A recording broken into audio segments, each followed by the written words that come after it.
आपको इलेक्शन नतायज में क्या नजर आ रहा है? ये इलेक्शन के नतायज का फैसला जो है वो तो वोटर्स ने करना है। तो वोटर्स की एक बड़ी अक्सरियत जो है वो इलेक्शन डे से पहले अपनी सियासी वाबस्तगी या वोट किसको डालना है इन मामलात पे वो खामोश हैं। तो अभी मैं थोड़ी देर पहले एक जगह पर बैठा हुआ था, तो वहाँ पे एक बहुत बड़े साफ़ी, आपके बहुत अच्छे दोस्त हैं, वो बैठे हुए थे और उनके साथ उनका एक दोस्त था जो मेरा भी दोस्त है। अच्छा। और साथ में उनकी अहलिया मोहतरमा भी थी। तो जो अहलिया मोहतरमा है वो हमारी भाभी, वो बड़े ज़ोरदार तरीके से बता रही थी कि उन्होंने किसको वोट डालना है, और वो कह रही थी कि मैं डंके की चोट पे डालूंगी। तो वो जो हमारा दोस्त है, आपका और मेरा मुश्तरका दोस्त जो कि एक जर्नलिस्ट है, वो कह रहा है भाभी नहीं ऐसे मत करें, आप पहले जाएं पोलिंग स्टेशन पे, मुस्लिम लीग नून के जो कैंप में आप जाएं, वहाँ से वोट बनाएं, वहाँ से पर्ची लें, फिर आप अंदर जाएं, जिसको मर्जी वोट डाल दें। वो कहती है नहीं, मैंने तो जिसको वोट डालना है मैं उसी के कैंप में जाऊंगी। उसने कहा हो सकता है कि उन बेचारों का कैंप आपको वहां नजर ना आए। तो उसने कहा कि फिर भी मैं जो है मुस्लिम लीग नून के कैंप में नहीं जाऊंगी। तो उसने फिर भाभी ने अपने खामद को पूछा कि तुम क्या करोगे? उस बेचारे ने डरते डरते कहा कि मैं तो शायद वोट ना डालूं। उसने कहा हाउ डेयर यू, तुम वोट डालोगे?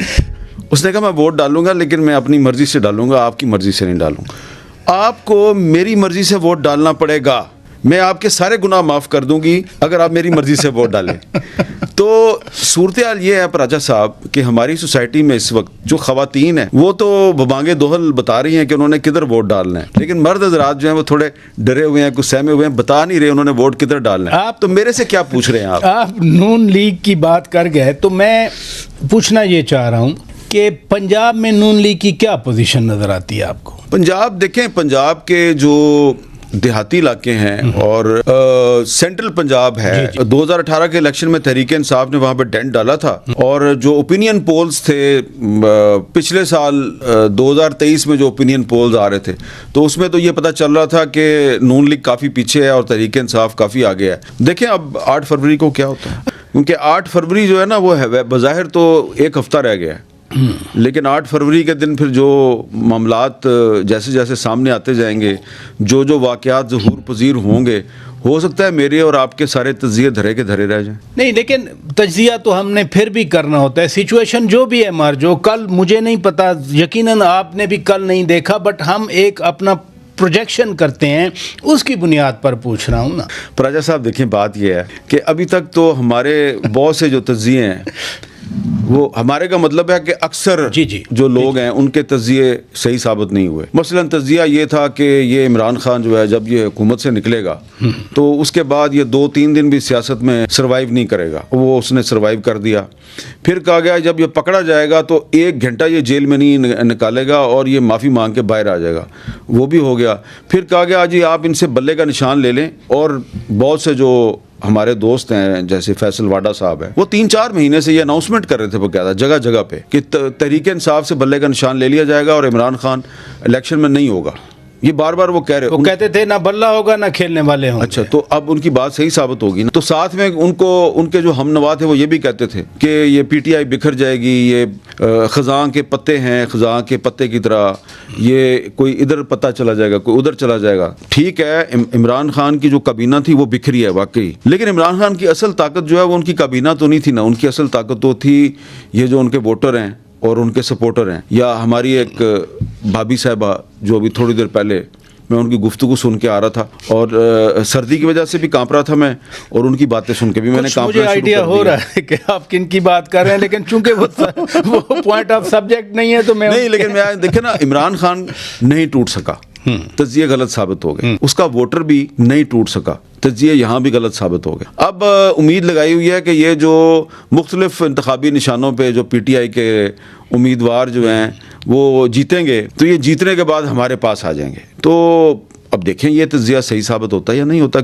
ये जो आज जंग अखबार में खबर लगी और शायद सुर्खी लगी कि बुशरा बेगम के साबका और मौजूदा शोहर जो है वो अदालत में लड़ पड़े, तो खान साहब पीटीआई को कहाँ ले आए हैं? क्या वाकई खान साहब ने खावर मानेका का घर तबाह किया जो खावर मानेका साहब कह रहे हैं? देखिए, ये बड़ा एक पर्सनल सा मामला है और ये पॉलिटिसाइज हो गया, क्योंकि अब आपने सवाल कर दिया तो मैं इसका जवाब दे देता हूँ। मेरे इल्म में कुछ वाक़यात हैं। तो खावर मानेका साहब जो हैं, इनके जितना अरसा इमरान खान साहब वज़ीर आज़म थे, तो ये अपनी जो अपने बेटे हैं, अपनी फैमिली है, उसके ज़रिए ये बिल्कुल बुशरा बेगम साहबा का जो स्टेटस था ख़ातून अव्वल का, ये उसका फ़ायदा उठाते रहे और बिल्कुल इन्होंने उस वक्त ये बात नहीं की, तो लड़ पड़े बस। तो ये किसी को न्यूज़ रीडर को लगा होगा, उसको बड़ी अट्रैक्ट कर गई तो उसने लगा दी।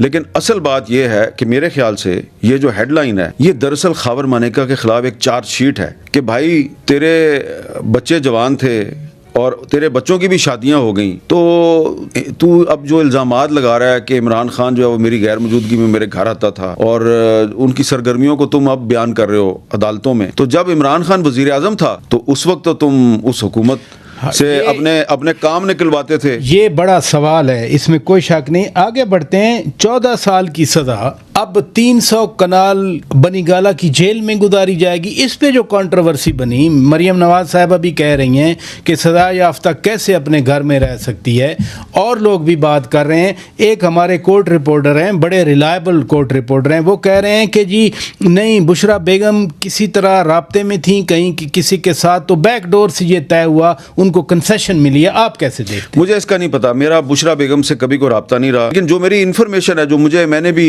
कुछ पुलिस ऑफिशियल्स और जेल की इंतज़ामिया के लोगों से सुनी है, वो यही है कि ये बुशरा बेगम साहबा गिरफ्तारी देनी आई थी अडयाला जेल में और उनको ज़बरदस्ती जो है बनीगाला भेजा गया था। ये मुझे जो कुछ ऑफिशियल सोर्सेज हैं उन्होंने बताया। बाकी कुछ जो आपके साफ़ी सोर्स हैं जो कह रहे हैं वो पता नहीं सही है या गलत है। बिलावल भुट्टो दरदारी साहब बार बार कह रहे हैं कि वो अगर वज़ीर आज़म बन गए, इक़्तिदार मिल गया, तो पहले ही दिन वो तमाम सियासी कैदियों को रिहा कर देंगे। सियासी कैदियों से उनकी क्या मुराद है? जो अदालत से कन्विक्ट हो चुके, वो भी उनको सियासी कैदी समझते हैं। ज़ाहिर बात है, वो एक तरह से कोशिश ये कर रहे हैं कि तहरीक इंसाफ का जो वोटर है वो अपनी पार्टी के उम्मीदवार को वोट ना दे, वो बिलावल साहब की पार्टी को वोट दे, और बिलावल साहब जो हैं वो उनको ये इंसेंटिव दे रहे हैं कि अगर आप हमें वोट देंगे तो हम इमरान खान समेत जितने भी सियासी कैदी हैं उनको हम रहा कर देंगे। सीधी सी बात है कि बिलावल साहब जो हैं वो पीटीआई के वोटर को